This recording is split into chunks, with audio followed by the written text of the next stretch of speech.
안녕하세요. 지독한 돈벌레를 떼놓고 이제야 숨통이 트인 60대 후반 여자입니다. 저는 인생을 살면서 어떤 사람과 사는지 이렇게 중요하다는 걸 뒤늦게 깨달았어요.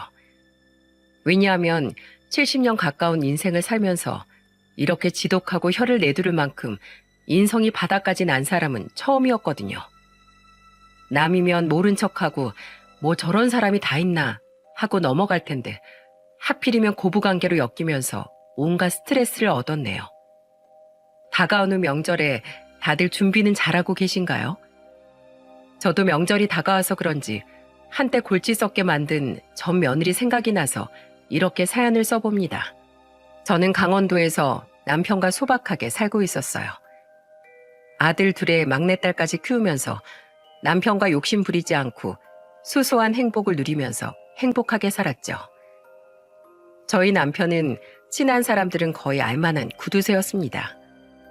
오죽하면 저도 남편이 사는 동안 돈 아껴서 죽을 때 이고 가려고 저러나 싶었다니까요. 그래도 먹을 거 입을 거 다 아껴가면서 모은 돈으로 자식 셋을 다 대학교 졸업까지 시켜서 시집 장가까지 보냈답니다. 자식들끼리 우애도 좋고 부모 위할 줄도 아는 애들이라서 저와 남편은 자식들 보기만 해도 뿌듯했어요. 이 정도면 저랑 제 남편도 자식 농사 잘했다고 할 수 있지 않겠습니까? 애들이 인성 바르게 잘 자라준 것만으로도 저는 더 바랄 게 없었어요. 저는 제 자식들이 이렇게 좋은 사람으로 잘 컸으니까 분명 좋은 짝을 만날 거라고 믿었습니다. 좋은 사람 곁에는 좋은 사람이 온다는 말도 있지 않습니까? 하지만 큰아들이 뭐에 홀렸는지 정말 제 상식으론 이해할 수 없는 여자를 만났더군요. 자식 중에 가장 먼저 결혼할 사람을 데려왔던 큰아들한테 기대를 많이 했었어요. 다른 병원에서 근무하던 간호사를 동료가 소개시켜줬다고 했습니다. 그때도 처음 집에 왔을 때 싹싹한 예비 며느리를 보면서 사람 참 괜찮다는 생각까지 들었다니까요. 3남매 다 타지로 보내놓고 적적했는데 오랜만에 집안에 웃음꽃이 가득 폈었네요. 그렇게 상견례도 무사히 끝내고 본격적으로 아들과 예비 며느리가 결혼 준비를 시작했었죠. 그런데 큰아들이 서울에서 일하다 보니까 신혼집도 서울에 구해야만 했어요. 하지만 서울에 집 구하는 게 하늘의 별 따기보다 어려워 보였습니다. 그랬더니 남편이 저한테 진지한 목소리로 묻더군요. 여보, 명호 서울에 신혼집 구할 때 한 3억 정도만 도와주는 거 어때? 당신이 웬일이야? 난 죽을 때 다 이고 가려고 그렇게 모아놓은 줄 알았더니 아니었어? 뭘 또 죽을 때 이고 가? 다 자식들 필요할 때 도와주려고 하는 거지. 남편이 워낙 구두쇠라서 먼저 저런 이야기를 꺼낼 거라고 생각도 못했는데 조금 의외였어요. 그래도 부모 마음 다 똑같은 거 아니겠습니까? 내가 좀 참고 아꼈다가 자식들 필요할 때 손 내밀고 싶은 게 부모 마음인 거죠. 그래서 남편은 큰아들한테 3억을 선뜻 내줬습니다. 그러자 큰아들은 큰돈을 보내준 게 너무 뜻밖이라서 저한테 전화까지 하더니 놀란 목소리로 말하더군요. 아버지가 3억이나 보내주셨어요. 이거 너무 큰돈인데 너무 감사해요. 그리고 죄송해요. 제가 나중에 꼭 갚을게요. 갚긴 뭘 갚어. 네 아버지가 갚으라고 주셨겠어? 우리 아들 결혼하는데 이 정도는 도와줘야지. 너희들 잘 살면 그걸로 됐어. 너도 자식 낳아봐. 부모 마음이 다 그런 거야. 정말 감사해요. 제가 나중에 꼭 갚을게요. 전 정말 아버지가 이렇게 큰돈 보태주실 줄 몰랐어요. 그래, 네 마음 편한 대로 해라. 큰아들은 처음에 남편이 돈 좀 보태주겠다고 했을 때도 3억이나 해줄 거라고 생각도 못했던 것 같았어요. 아마 큰아들이 당황할 수밖에 없던 이유는 같이 사는 동안 봐온 남편 모습 때문이었던 것 같습니다. 남편은 자식들 키우면서 정말 10원짜리 한 장도 그냥 쓰는 사람이 아니었어요. 애들이 학교 다닐 때도 용돈 한 번 받는 게 정말 힘들었거든요. 한 번은 막내딸이 학원에 다니면서 성적이 떨어졌던 적이 있었는데 그때 남편이 딸을 앉혀놓고 다그치듯 혼을 내며 말했어요. 네가 학원 다니고 싶다고 해서 보내줬더니 왜 성적이 떨어진 거야? 너 학원에 공부하러 가는 거야? 아니면 친구 만나러 가는 거야? 공부하러 간 건데 이번에 시험이 어려웠어요. 너 가르친다고 한 달에 학원비에 교재가까지 얼마나 들어가는지 알아? 다음 시험에 또 떨어지면 그땐 학원 끊을 거야? 네, 열심히 할게요. 그 당시 막내딸이 친구들 다 학원에 다니니까 휩쓸려서 같이 다녔던 적이 있었어요. 공부 열심히 하겠다고 애원까지 하길래 보내놨더니 성적이 떨어지니까 남편이 딸한테 한 소리 했던 거죠. 그만큼 본인이 자식한테 돈을 아끼는 사람은 아니었지만 자식들이 도움이 되는 방향으로만 금전적인 도움을 주려고 했어요. 그런 남편을 잘 알고 있긴 했지만 선뜻 큰아들 신혼집 구하는 돈까지 도와줄 거라고 생각도 못했습니다. 심지어 3억이라는 큰 돈을 도와준 남편은 그저 아들이 잘 살기를 바랬던 거예요. 그때 큰아들과 며느리가 서울에 집을 구하고 저희를 초대까지 했었어요. 며느리가 신혼집이 마음에 들었는지 입이 귀에 걸린 표정으로 말을 하더군요. 어머님, 아버님, 저희 도와주셔서 정말 감사드려요. 이 집 너무 마음에 들어요. 잔뜩 신이 난 표정을 보니까 저도 참 뿌듯했어요. 그런데 옆에 있던 남편이 미안한 목소리로 말했습니다. 고맙긴 뭘, 내가 전부 다 도와주지 못해서 미안하지. 아니에요. 3억이 얼마나 큰 돈인데요. 저희 정말 충분해요. 남편은 전부 도와주지 못해서 미안하다고 했지만 며느리는 고개를 흔들면서 괜찮다고 말했습니다. 그 당시 집이 5억 정도 하는 집이었는데 저희 부부가 3억을 도와주니까 대출을 크게 받지 않아서 다행이긴 했어요. 그래서 저는 남편을 대신해서 며느리한테 말했습니다.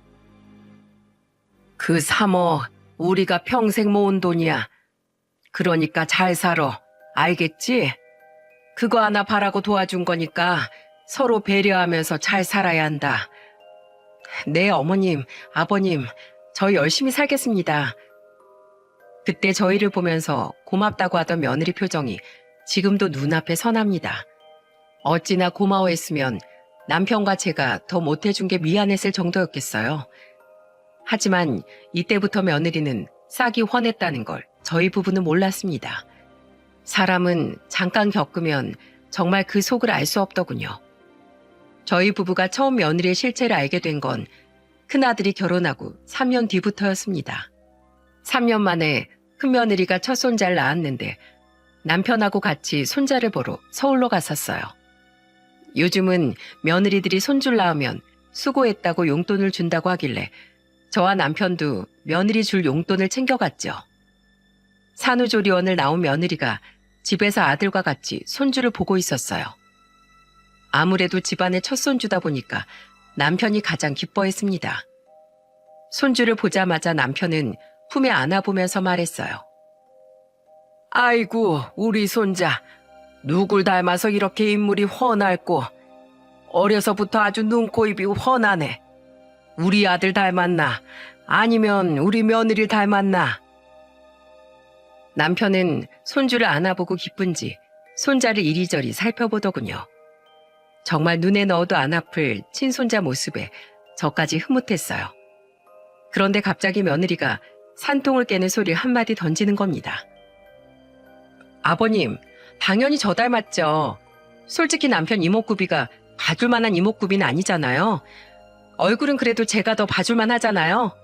남편 친구들도 다 제가 아깝다고 한다니까요. 며느리의 말에 저는 입이 딱 벌어졌어요. 며느리가 이쁘장한 얼굴이긴 했는데 이렇게 시부모 앞에 두고 노골적으로 말할 거라고 상상도 못했습니다. 그리고 제 아들이라서 하는 소리가 아니라 큰아들이 못 봐줄 정도로 못생긴 얼굴도 아니었어요. 꼭 꽃미남이어야 잘생긴 겁니까? 제 아들도 충분히 호감상 얼굴인데 며느리가 말을 저렇게 하니까 괜히 기분이 언짢았어요. 그래도 이제 막 산후조리원 나온 며느리한테 뭐라 할 수 없으니까 그냥 그러려니 넘겼죠. 그때 어색해진 분위기를 풀어보려고 남편이 며느리한테 봉투를 건네면서 말했습니다. 자, 애 낳느라 고생했을 텐데 이거 받아라. 아버님, 설마 저 용돈 주시는 거예요? 그래, 수고 많았다. 출산하는 게 보통 일이 아닌데 수고 많이 했다. 정말 감사합니다. 며느리는 봉투를 받자마자 열어서 얼마인지 확인을 해보려고 했어요. 그런 며느리 행동을 보고 저는 당황스러웠죠. 보통 어른이 봉투 내밀면 나중에 몰래 확인하지 않습니까? 그런데 며느리는 봉투를 받자마자 대놓고 얼마인지 손가락으로 숫자까지 세더군요. 그러더니 며느리가 봉투에 30만 원이 들어있는 걸 확인하더니 표정이 싹 변하면서 투정을 부리듯 말하더군요. 아버님, 다른 집은 출산하면 적어도 100만 원 이상은 준다고 하는데 고작 30만 원 주시는 거예요? 이 집 첫 손자를 낳았는데 30만 원은 너무 적은 것 같은데요. 지금 30만 원이 부족하다는 거냐? 그렇잖아요. 요새 물가가 얼만데 30만 원 누구 코에 붙여요. 그렇게 안 받는데 아버님 손이 작으시네요. 전 손자 낳았으니까 아버님이 명품 기저귀 가방을 사주실 줄 알았어요. 며느리는 뭐가 그렇게 억울한지 투덜거리면서 별소리를 다 하는 겁니다. 너무 황당해서 말문이 턱 막혔는데 아들이 며느리한테 호통을 치면서 말하더군요. 당신 지금 뭐 하는 거야? 우리 아버지가 그래도 당신 생각해서 주신 건데 왜 쓸데없는 소리를 해? 아니, 산후조리원에서 만난 엄마들끼리 연락하다 보면 다 시댁에서 명품 기저귀 가방 받았다는 둥, 차를 뽑아주셨다는 둥, 다 시댁 자랑하기 바쁜데 난 뭐라고 말해? 30만 원 받았다고 해? 그 사람들 자랑하려고 만나? 그것도 못 받은 사람들이 있을 거 아니야. 그리고 이 집도 아버지가 주신 돈으로 이만큼 살고 있는 거 잊었어? 당장 아버지한테 사과드려. 아들은 며느리한테 화가 났는지 크게 호통을 쳤습니다. 그러자 며느리는 기가 죽은 목소리로 남편한테 사과를 하더군요. 아버님, 제가 말실수한 것 같아요. 죄송해요. 못 들은 걸로 해주세요. 이미 뱉은 말을 어떻게 못 들은 걸로 해? 이제 애도 낳고 부모가 됐으면 말 한마디를 더 신경 써야지. 네, 죄송합니다. 저는 처음 보는 며느리의 모습에 정말 당황스러웠어요. 지난 3년을 지켜보면서 며느리가 돈을 좋아하는구나 느끼긴 했습니다. 그런데 뭐 세상에 돈 싫어하는 사람 있겠나요?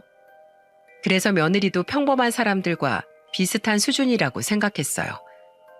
그런데 직접 겪어보니까 며느리는 좀 심하다는 생각이 들더군요. 그 무렵 둘째 아들이 결혼하면서 둘째 며느리가 생겼는데 정말 큰 며느리랑은 정반대였죠. 솔직히 큰아들 결혼 당시엔 큰며느리가 모은 돈이 없어서 남편이 도와주지 않으면 안 될 상황이라 도와줬던 것도 있었죠. 그런데 둘째네는 둘째 며느리가 돈도 착실하게 모았더군요. 그때 남편이 둘째 아들 불러서 도와줘야 될 상황이냐고 물어보니까 둘째 아들은 단호하게 말했습니다.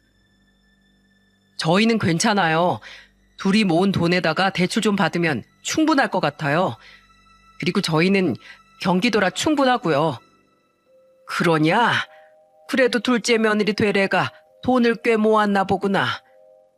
아마 아버지가 제일 마음에 들어 하실걸요? 꼭 아버지처럼 알뜰살뜰 돈 아낄 줄 아는 사람이에요. 돈도 모아본 사람이 모은다고 둘째 며느리는 정말 결혼하고도 알뜰살뜰, 살림도 야무지게 잘했습니다.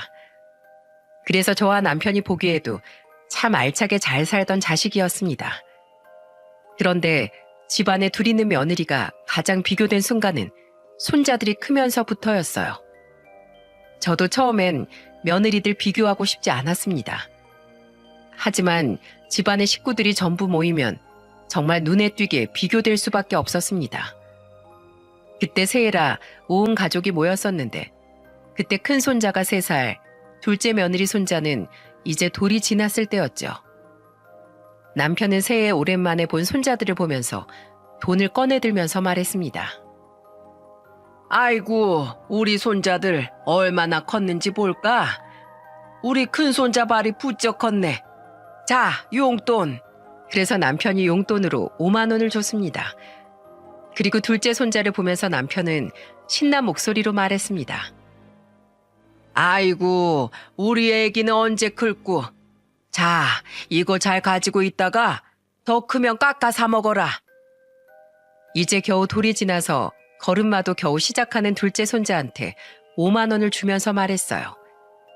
온 가족이 흐뭇하게 웃으면서 아이들을 보는 순간 갑자기 큰며느리가 산통을 깨면서 소리쳤습니다. 아버님, 왜 애들 용돈을 똑같이 주세요? 손자들 똑같이 용돈 주는 게 왜? 뭐가 문제 있니? 우리 아들이 2살이나 더 많은데 당연히 장남 손자한테 5만 원 더 주셔야죠. 이렇게 똑같이 주실 거면 왜 용돈을 주세요? 당연히 차별되게 주셔야죠. 둘 다 내 손주들인데 왜 차별을 해? 너야말로 그 생각부터 고쳐. 아버님 왜 화를 내세요? 다른 집안들은 다 장남한테 더 못 챙겨줘서 안타까워하는데 왜 아버님은 맨날 공평하게 나눠주려고만 하시냐고요? 난 그런 거 없어. 지금이 어느 시대인데 장남을 따져? 나한텐 다 같은 자식이고 다 소중한 내 자식들이야. 난 차별 없이 우리 손주들 예뻐할 거야. 그러니까 더 이상 나한테 장남이 어쩌고 저쩌고 하지 마. 아, 왜 좋은 날 그런 얘기를 해서 분위기를 망쳐? 꼭 그렇게 매년 초를 쳐야겠어? 그럴 거면 오지 말어. 남편은 그동안 쌓인 게 폭발한 듯 며느리한테 소리를 질렀어요. 남편 말처럼 큰며느리는 집에만 오면 사고뭉치였거든요. 이런 식으로 큰며느리가 분위기를 망치면 둘째 며느리가 나서서 수습하기 바빴습니다. 둘째 며느리는 노발대발 화를 내는 남편을 진정시키면서 말했어요. 아버님, 저희 애는 아직 어려서 5만 원이 뭔지도 몰라요. 그러니까 큰 손자 더 챙겨주세요. 아니다, 됐다. 손주들 똑같이 줄 거야. 새해잖아요. 저희 애는 나중에 크면 주세요. 기분 푸시고 나중에 챙겨주세요. 둘째 며느리는 그 순간 남편이 둘째 손자 주머니에 넣어준 돈을 꺼내 큰 손자한테 주더군요. 그만큼 둘째 며느린 현명하고 상황 판단이 빨랐습니다. 그리고 집안에 분란이 일어나면 늘 나서서 상황을 정리하던 역할이었어요. 그야말로 맏며느리 문제하고 둘째 며느린 해결사였답니다. 이렇게 극명하게 다른 두 며느리를 보면서 비교를 안 할 수 있겠습니까? 오죽하면 제 딸도 큰며느리를 보면서 불평 섞인 말들을 하더라고요. 엄마, 아빠한테 큰오빠 세언니한텐 돈 주지 말라고 해. 난 진짜 저 언니처럼 돈 좋아하는 사람 태어나서 처음 봤어. 한두 번도 아니고 모일 때마다 왜 저러는 거야? 한 번만 더 엄마 아빠한테 말 함부로 하면 내가 진짜 가만히 안 있을 거야. 난 시집 가면 절대 저렇게 안 할 것 같은데 대체 무슨 깡으로 저러고 살까? 결혼을 앞둔 딸도 혀를 차면서 말할 만큼 큰며느리의 행동은 이해가 안 갔어요. 정말 매년 식구들만 모였다 하면 큰며느리의 충격적인 말에 다들 어리나갈 정도였습니다. 특히 남편이 제일 스트레스를 받고 힘들어할 만큼 큰아들한테 신경을 많이 썼어요. 아무래도 아들이다 보니 힘든 일이 있어도 부모한테 쉽게 털어놓지 않아 속이 타들어갔습니다. 그렇게 시간이 8년이 지났을 즈음 큰 사고가 터지고 말았어요. 새벽부터 늦은 저녁까지 일하고 집에 오던 남편이 졸음운전으로 교통사고가 난 겁니다. 하루 종일 일하다 보니까 졸음을 이기지 못한 남편이 전봇대를 들이받고 허망하게 세상을 떠났어요. 자식들은 물론이고 저도 정말 황망하고 힘들었어요. 처음엔 너무 놀라 이 모든 게 꿈인 줄로만 알았습니다. 하지만 응급실에 실려온 남편 얼굴을 확인한 순간 저는 절망적이었어요. 항상 우리 가족들만 생각하고 평생을 구두쇠처럼 살던 남편인데 이렇게 쉽게 떠난다는 게 어이가 없었습니다. 장례식장에서 전 바닥을 치면서 목 놓아 울었어요. 이 사람아, 이렇게 가려고 그 세월을 다 가족들한테만 헌신하고 산 거야? 마음 편하게 여행도 제대로 못 가본 사람이 이렇게 가면 어떡해? 난 어떻게 살라고 이렇게 가는 거야? 이 사람아. 저는 남편 영정사진을 보면서 절규에 가까운 오열을 했습니다. 둘째 며느리가 절 진정시키려고 품에 안아주기도 했어요. 하지만 남편이 떠난 현실을 인정하고 받아들이는 게 정말 어려웠습니다. 저는 장례식 내내 제 가슴팍을 내려치면서 우는 거 말고 할 수 있는 게 없었어요. 그렇게라도 해야 떠난 남편을 보내줄 수 있을 것 같아 목 놓아 울었습니다. 하지만 한평생 서로만 믿고 살아왔는데 쉽게 보낼 수 있었겠습니까? 장례가 끝나고 집에 왔는데 곳곳에 남겨진 남편 흔적을 보면서 정말 믿기지 않았어요. 심지어 3남매 모두 결혼하고 난 뒤라서 정말 저 혼자 남게 된 거예요. 온 가족이 살아온 강원도 집에서 이제는 혼자 남은 생을 보내야 한다는 게 절망스러웠습니다. 시간이 지날수록 남편이 잊혀지는 게 아니라 빈자리가 더 크게 느껴졌어요. 그리고 점점 혼자 있는 게 두렵고 무서웠습니다. 심지어 자다 보면 꿈에 남편이 나타나기도 했어요. 꿈에 나타난 남편은 사고 당일 출근하는 모습으로 나왔죠. 저는 사고가 나던 날 입었던 옷을 그대로 입은 채 꿈에 나온 남편을 붙들고 애원하면서 말했습니다. 여보, 지금 출근하면 당신 죽어. 오늘은 출근하지 마. 가지 마. 가지 말라고. 남편은 마치 현실처럼 꿈속에 나타나 출근 준비를 하고 있었어요. 저는 그런 남편을 붙들고 가지 말라고 애원하다가 눈물을 흘리면서 꿈에서 깨기도 했습니다. 그때는 차라리 남편을 따라 가고 싶을 정도로 괴로움과 우울증에 빠져 있었습니다. 결국 정신적 스트레스로 병까지 생긴 전 강원도 읍내에 있는 병원에 입원을 하게 됐어요. 큰아들이 제 소식을 듣고 놀라서 찾아왔더군요. 엄마, 괜찮아요? 살은 또 왜 이렇게 빠지신 거예요? 괜찮어. 바쁜데 뭐하러 왔어? 뭐하러 오긴요. 방금 의사 얘기 들어보니까 밥도 못 드신다면서요. 혈압도 높고 안정을 좀 취해야 한다는데 식사를 제때 챙겨 드셔야죠. 당뇨도 있으신데 굶으면 큰일 나요. 괜찮어. 엄마 조금 자고 일어나면 된다. 엄마, 이는 또 왜 그러세요? 어디 불편하신 거예요? 네 아버지 그렇게 가고 내가 너무 신경을 많이 썼는지 관리를 못했어. 제가 치과 가서 치료 받으라고 했잖아요. 치아가 그렇게 아픈데 음식은 어떻게 드시려고요? 퇴원하면 서울로 가서 제대로 좀 검사도 받아봐요. 그리고 당분간 저희 집에서 같이 지내요. 엄마 이렇게 계시는 거 보고 제가 어떻게 그냥 가요?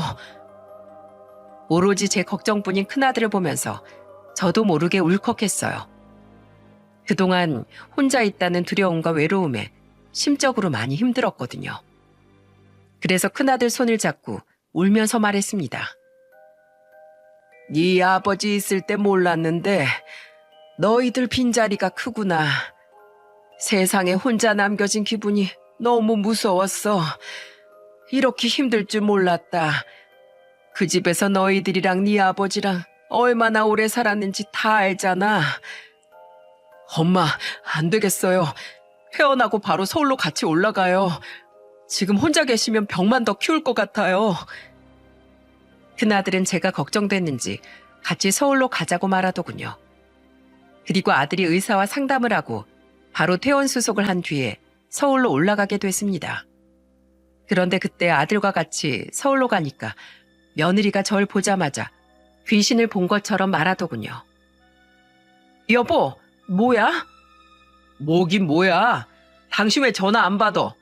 내가 몇 통이나 했는 줄 알아? 나 자고 있었지. 근데 어머님은 왜 여기 계셔? 그리고 저 집은 뭐야? 우리 엄마 당분간 여기서 지낼 거야. 뭐라고? 나한테 한마디 상의도 없이 뭐 하는 거야? 저는 대놓고 싫은 티를 내면서 인상까지 쓰는 며느리를 보고 당황스러웠어요. 전화를 못 받은 며느리가 당황스러울 순 있다고 생각했지만 이렇게까지 싫어하는 티를 대놓고 낼 줄은 몰랐습니다. 그래서 저도 불편한 티를 내면서 아들 손에 있던 짐을 뺏어들면서 단호하게 말했어요. 됐다. 갈란다. 그러자 아들이 당황스러운 표정으로 다시 제 짐을 뺏어들면서 말하더군요. 왜 그러세요? 건강도 안 좋으시잖아요. 당신 말 똑바로 못해? 그게 아니라 나도 놀라서 말이 막 나온 거지. 어머님, 빨리 오해하지 마시고 들어오세요. 제가 당황해서 그래요. 아들이 화를 내니까 며느리가 꼬리를 내리면서 제 짐을 받아들고 집 안으로 들어가더군요. 결국 시작부터 엇박자였던 불편한 동거가 시작된 겁니다. 저는 며느리가 짐까지 받아들면서 들어가니까 저도 따라 들어갔어요. 신발을 벗고 거실로 가려는데 저는 발바닥에 무언가 밟히는 느낌이 들었습니다. 그래서 바닥을 봤더니 온통 바닥에 과자 부스러기 천지인 거예요. 제가 놀란 표정으로 바닥을 보자 며느리는 당황한 표정으로 말하더군요. 아, 제가 요새 바빠서 청소를 못했어요. 맞벌이 부부 집안이 다 그렇죠. 세상에, 바닥도 바닥인데 너 먼지는 닦고 사니? 이거 지금 선반에 먼지 쌓인 것 좀 봐. 이게 어디 사람 사는 집이야? 오늘 청소하려고 했어요. 우선 앉으세요. 제가 물이라도 가져올게요. 처음에 신혼집 얻고 좋아서 펄쩍 뛰더니 그때는 집골이 아주 말이 아니었어요. 먼지 쌓인 것만 봐도 언제 청소했는지 감이 오지 않습니까? 그런데 그때 아들 집을 보니까 딱 봐도 눈에 보이는 물건만 치우고 살았던 게 보였어요. 심지어 며느리가 물을 떠다 줬는데 저는 물을 마시려다가 컵 상태를 보고 깜짝 놀랐습니다. 입을 대고 마시기도 찝찝하게 컵 입구에 립스틱 자국이 그대로 남아있더군요. 그래서 저는 컵을 다시 며느리한테 주면서 말했습니다. 너 여기 유리컵에 립스틱 자국 안 보여? 세상에 이걸 설거지라고 한 거야? 이게 뭐예요? 네가 알지? 내가 알아? 넌 설거지를 어떻게 하는 거야? 그냥 물 잠깐 마신 거니까 한번 헹궈서 올려둔 건데 립스틱 자국이 남을 줄 몰랐어요. 뭐야? 아휴, 넌 대체 집안 살림을 어떻게 하고 사는 거야? 정말 그때 그 컵을 보자마자 그동안 아들이 어떻게 살았을지 눈에 훤했어요.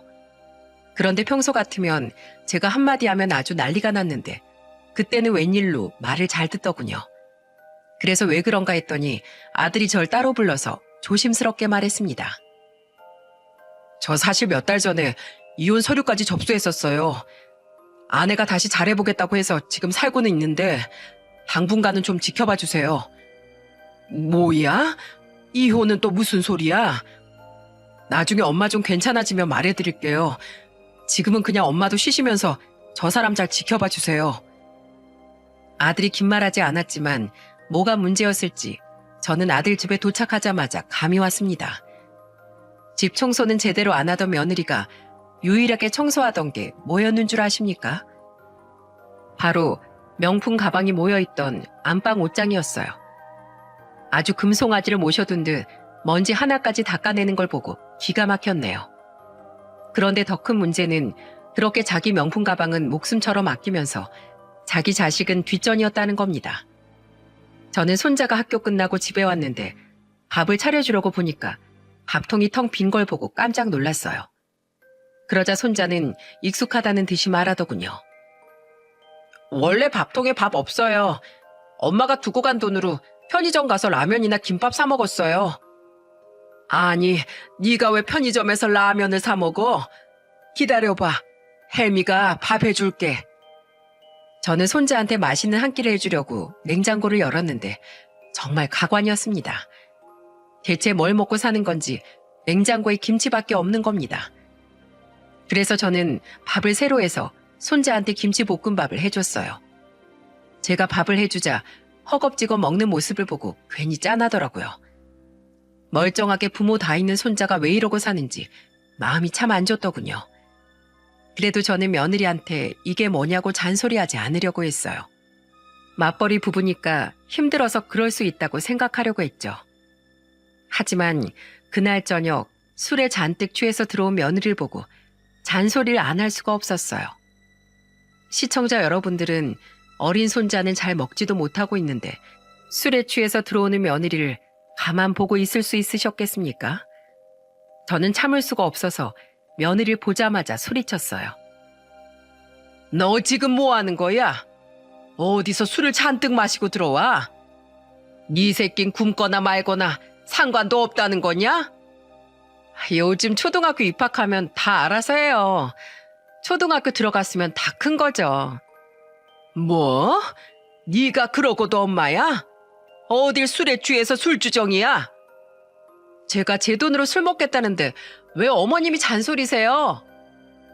정말 지금까지도 생각날 만큼 며느리의 아나무인 태도에 저는 어이가 없었습니다. 그때 야근하고 퇴근하고 온 아들이 며느리를 보고 놀라서 소리쳤어요. 또 술 마셨어?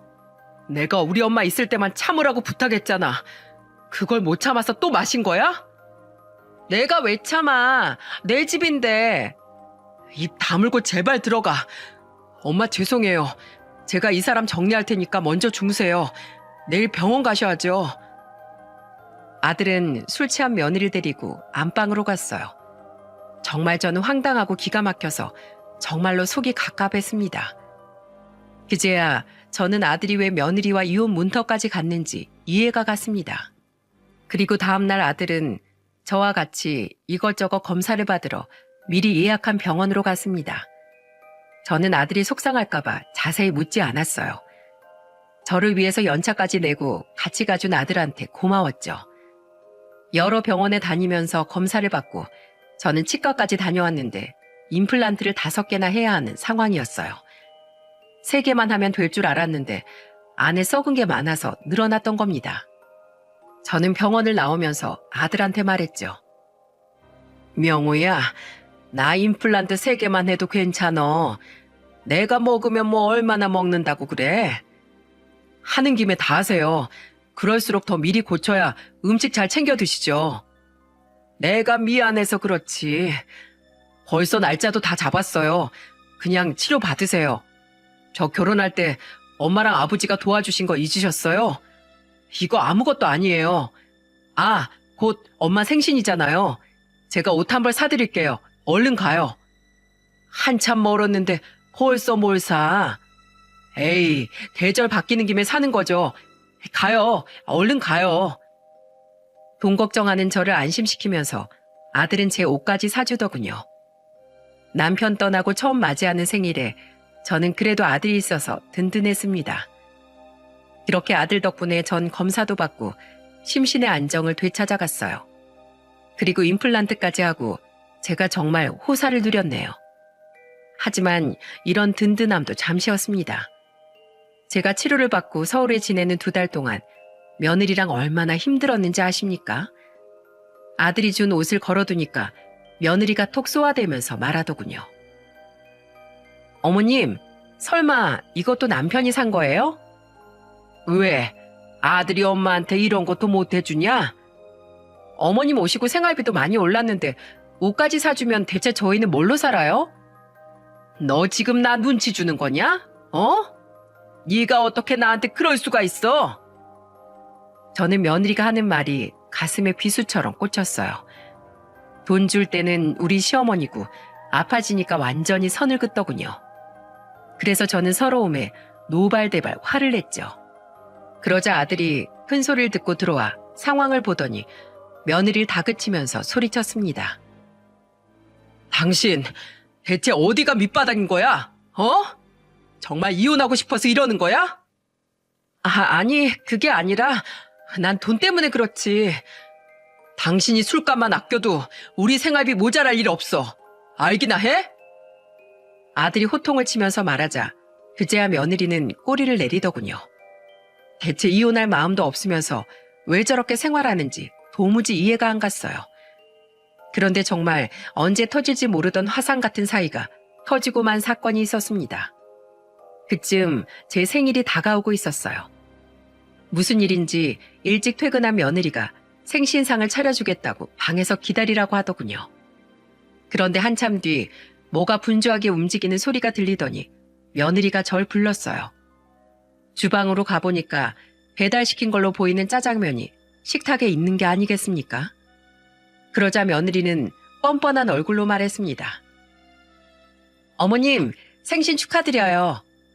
이게 다 뭐냐? 짜장면이에요. 어머님 오시고 생활비가 너무 많이 들어서 저희 결국 이번 달 생활비 빵꾸 났어요.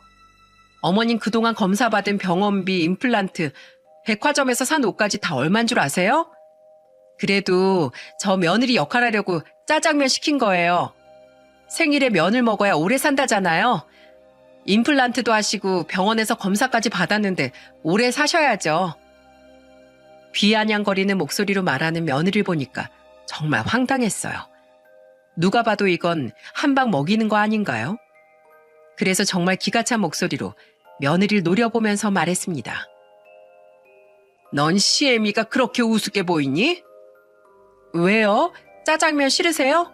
그럼 짬뽕 시켜드릴까요? 탕수육은 못 사드려도 짬뽕은 사드릴 수 있어요. 말만 하세요.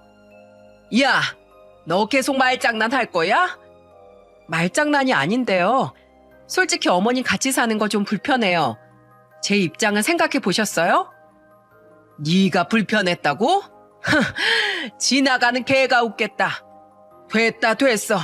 내가 내려가련다. 어머님, 그러면 그동안 남편이 어머님한테 쓴 카드값 주고 가세요. 뭐? 뭘 줘? 이거 보시고 돈 주고 가시라고요. 요즘 세상에 자식들 피 빨아 먹으려는 부모가 어딨어요? 그러니까 깔끔하게 돈 주고 가세요. 저희도 맞벌이 힘들어요. 이러면 밑 빠진 독에 물 붓기인데 줄 건 주고 가셔야죠. 저는 며느리가 준 카드 내역서를 받았습니다. 총 1,500만 원이 적힌 금액이었어요. 저는 순간 눈이 돌아서 아들한테 전화를 했습니다. 그리고 아들한테 소리치면서 말했어요. 너 빨리 튀어와. 내가 내 생일에 짜장면을 먹어야겠어? 짜장면이요? 그게 무슨 소리예요, 엄마? 오늘 내가 소고기 사놓으라고 말했는데 벌써 짜장면을 시켰다고요? 그래, 네 마누라가 무슨 짓을 했나? 네가 직접 와서 봐. 저는 전화를 끊자마자 너무 화가 났어요. 알고 보니까 아들은 며느리한테 소고기에 케이크를 준비하라고 했는데 며느리가 그걸 다 무시하고 나 한번 골탕 먹이자고 이런 짓을 한 겁니다. 그 순간에 며느리는 뭐가 그렇게 억울한지 씩씩거리고 있더라고요. 그러자 잠시 뒤 집에 온 아들이 주방 식탁에 있는 짜장면을 보고 소리쳤어요. 당신 이게 뭐야? 뭐긴 뭐야, 짜장면이지. 그동안 돈을 얼마나 썼으면 생활비까지 부족한 건데 내가 돈 보내줬잖아. 소고기랑 케이크 사라고. 그걸 누구 코에 붙여? 그때 며느리와 아들이 싸우는 걸 보고 있자니 지금 뭐 하는 건가 싶었습니다. 그래서 저는 큰 소리로 두 사람을 말리면서 말했어요. 둘 다 조용히 해. 명호, 너 이 집 해줄 때 기억나니? 3억 줄 때 돈 갚겠다고 했었지? 네, 갚는다고 했어요. 그래, 나 그 돈 받아야겠어. 3억 내놔. 제 말에 며느리가 눈이 휘둥그레져서 아들을 붙들고 물었어요. 뭐야? 그 3억을 빌린 거였어? 맞아. 그때 며느리가 아들의 말에 아차하는 표정을 지었습니다. 저는 그 순간을 놓치지 않고 재빠르게 말했습니다. 3억 내놓으면 1,500만 원 이거 줄 테니까 내 돈부터 갚어. 그리고 며느리 너 다시 나 볼 생각하지 마라. 난 너같이 개념 없는 며느리 필요 없다. 알겠어? 어머님, 그게 무슨 소리세요? 한 번 며느리는 영원한 며느리죠. 그리고 제가 소고기랑 케이크 깜짝 파티 해드리려고 사오려고 했어요. 다 필요 없다니까. 너나 사다 먹던지 해라. 그리고 당장 3억 내놔. 어머님 안 돼요. 그 돈 갚으려면 이 집 담보로 대출받아야 하는데 그럼 집 절반이 날아간다고요. 이제 집값 겨우 올랐는데 왜 그러세요? 치사하게 줬다 뺏는 게 어딨어요. 며느리가 저한테 매달리면서 말하자 아들은 며느리를 떼어내면서 소리쳤습니다. 뺐다니? 빌려줬다니까? 당신이 똑바로 했으면 엄마가 이렇게까지 하셨겠어? 그리고 당신이 여기 시집 올 때 제대로 해온 거라도 있어? 뭘 잘했다고 큰 소리야? 당신은 왜 맨날 나한테만 그래? 다 같이 살자고 이러는 거잖아. 저는 아들과 며느리가 싸우는 소리가 지긋지긋해서 제 방으로 가버렸어요. 그리고 다음날 첫 차를 타고 떠날 작정으로 짐을 챙겼죠. 아들은 그날 며느리와 아주 밤새도록 싸우다 잠잠해졌습니다. 이런 환경에서 자랐을 손자 생각에 가슴이 미어졌습니다. 큰아들 사는 꼴이 답답해서 저는 첫 차로 내려갔어요. 그리고 내려가는 길에 아들한테 문자를 남겼습니다. 어제 화가 나서 홧김에 한 소리야. 그 돈 주지 마. 그런데 문자를 보내자 아들한테서 바로 전화가 오더군요. 엄마, 내려가신 거예요? 그래, 답답해서 내가 살 수가 없다. 못난 모습 보여서 죄송해요. 내려가서 쉬고 계세요. 제가 그 돈은 꼭 드릴게요. 됐다, 됐어. 필요 없다. 다 생각이 있어요. 그러니까 잠시 기다려주세요. 아들은 의미심장한 말을 끝으로 전화를 끊었습니다. 저는 시골로 내려온 뒤로도 한동안 마음이 불편했어요. 그런데 한 일주일쯤 지났을까 아들한테 3억이 입금된 겁니다. 저는 깜짝 놀라서 아들한테 전화를 걸었어요. 그러자 아들이 단호한 목소리로 말하더군요. 엄마, 그 돈 가지고 계세요. 노후자금 쓰셔야죠. 저 그 사람이랑 이혼하려고 이혼 소송 중이에요. 끝까지 버티는데 이번엔 꼭 이혼할 거예요. 아들 목소리를 들어보니까 정말 굳게 다짐한 것 같았습니다. 그래서 저는 다 정리되면 한번 내려오라고 말하고 끊었어요. 그런데 저희 집에 뜻밖의 손님이 찾아온 겁니다. 바로 큰며느리였어요. 저는 보자마자 날이 서 목소리로 말했습니다. 왜 왔냐? 3억 받으러 왔냐? 아니요. 저 이제 돈 필요 없어요, 어머님. 어머님, 저 남편이랑 다시 잘해보고 싶어요. 제발 그이 좀 알려주세요. 지금 저랑 이혼하겠다고 난리예요. 뭐라고? 너 웃긴다. 사이를 다시 돌려? 니들 8년 동안 살면서 몇 번씩이나 이혼하려고 했다면서 그러면서 왜 이제 와서 이러는 건데? 깔끔하게 갈라서 지금 우리 아들 서울에서 변호사까지 선임했대. 그 정도면 끝장난 거야. 나도 내 아들 고집 못 막어. 네? 변호사요? 그걸 말려주셨어야죠. 장남 이혼남 만들고 싶어서 작정하셨어요? 지금 너 장난해? 내가 널 이혼시켰어? 어디라고 여길 와서 그딴 소리야? 내가 너 1,500만 원 나한테 청구할 때부터 제정신 아닌 건 알았는데 이 정도일 줄은 몰랐다. 어?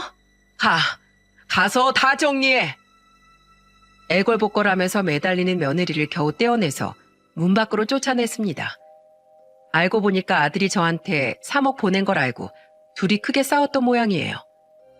며느린 그렇게 싸워도 또 화해하고 애 때문이라도 살 줄 알았던 겁니다. 그야말로 며느리한테 손자는 방패였던 거죠. 엄마라는 사람이 애를 무기로 할 짓입니까?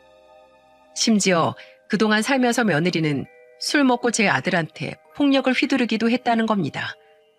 그러니 큰아들이 참다 못해서 변호사까지 선임해서 이혼 소송을 시작했던 거예요. 맨날 돈 타령하는 통에 안 그래도 노이로제 권리판에 저한테 1,500을 요구했다는 소리에 아들은 그때 마음을 먹었다고 했어요. 그리고 이혼하면서 재산 분할 때 3억도 분할 금액으로 포함될까봐 저한테 미리 줬던 겁니다. 그동안 성격 차이가 심했지만 아들은 끝까지 가정을 지키려고 참아오다가 고쳐지지 않는 며느리의 술버릇과 돈 타령에 질릴 대로 질려버렸던 거죠. 그런데 며느리는 저 때문에 자기가 이혼하는 줄 알고 저를 설득하려고 강원도까지 왔던 겁니다. 정말 자기 잘못은 눈꽃만큼도 모르는 여자였어요. 내로남불이라는 말 있죠? 본인이 쓰는 돈은 당연하고 아들이 쓰는 돈은 용납이 안 됐던 겁니다. 그래서 저는 그때 며느리를 쫓아내면서 아주 한 끼도 안 먹이고 그대로 보내버렸어요. 그렇게 별 소득 없이 서울로 굶은 채 돌아간 며느리는 결국 이혼 절차를 밟게 됐습니다. 그런데 불똥이 저한테 튀면서 며느리가 저한테 전화해서 애원을 하는 거예요. 어머님, 제가 잘못했어요. 반성문이라도 쓰고 손이라도 들게요. 그러니까 제발 저 재결합하게 도와주세요. 재결합 같은 소리 하고 있네. 깨진 그릇 다시 붙이는 거 아니야. 인연이 여기까지인 거니까 더 이상 전화하지 마. 저는 며느리 전화를 아예 차단해버렸습니다. 그리고 한동안 정말 집 근처로 찾아올까봐 문 앞에 빗자루까지 준비해놨어요. 그런데 이혼하면서 손자가 상처받게 될까봐 가장 걱정이었는데 오히려 더 잘 지내는 거 있죠? 주말에 큰아들이랑 같이 종종 내려오는데 손자는 전보다 더 밝은 모습으로 지낸답니다. 그나마 손자가 초등학생이라서 큰아들이 회사 다니면서 키우기 무리가 없답니다. 그 엄마라는 인간은 이혼하자마자 더 이상 재결합은 물 건너갔다고 생각한 건지 손자를 거들떠도 안 보고 살아요. 아마 평생 가도 저렇게 한심하게 살 게 뻔한 여자였습니다. 그래서 한동안 아들네 집에 가서 제가 밥도 해주면서 지내기도 했어요. 시골집하고 아들집을 왔다 갔다 하면서 지내다 보니 손자가 저를 잘 따른답니다. 그 후 아들한테 받은 3억은 다시 아들한테 돌려줬네요. 은행에서 대출받은 돈이었기에 얼른 갚으라고 했어요. 끝까지 안 받겠다고 하는 통에 겨우 대출금을 다 갚았네요. 돈이야 있다가도 없고 없다가도 있는 게 돈 아니겠습니까? 3억이라는 큰 돈이 중요했던 게 아니라 두 사람 간의 의리가 중요하다고 생각했어요. 시간이 지나면 결국 부부 사이에는 돈보다 의리와 신뢰가 남는 거잖아요. 그런데 그런 작은 신뢰는 은행에 넣어둔 돈에 이자가 조금씩 붙듯이 평소 일상에서 쌓아가는 건데 큰아들 부부는 그렇지 못했던 것 같습니다. 결국 부부 사이에 가장 중요한 건 돈이 아니라 신뢰예요. 그동안 며느리가 큰아들과 잘 지냈다면 돈 앞에서 무너질 일은 없었다고 생각해요. 사람 나고 돈 났지 돈 나고 사람 난 것도 아닌데 돈에 지배받는 생활은 위험하다는 걸 이번에 깨달았네요. 없으면 없는 대로, 있으면 또 있는 대로 행복을 찾아갔으면 좋겠습니다. 이번 추석 때 온 가족이 다 모일 텐데 오랜만에 보는 만큼 돈 얘기 말고 사람 사는 이야기를 더 많이 나누면 좋겠네요. 연봉이 얼마니, 나이가 몇 살이니 같은 숫자 이야기는 빼고 우리 그동안 어떻게 지냈는지 안부 물으면서 즐거운 연휴를 보내는 건 어떨까요?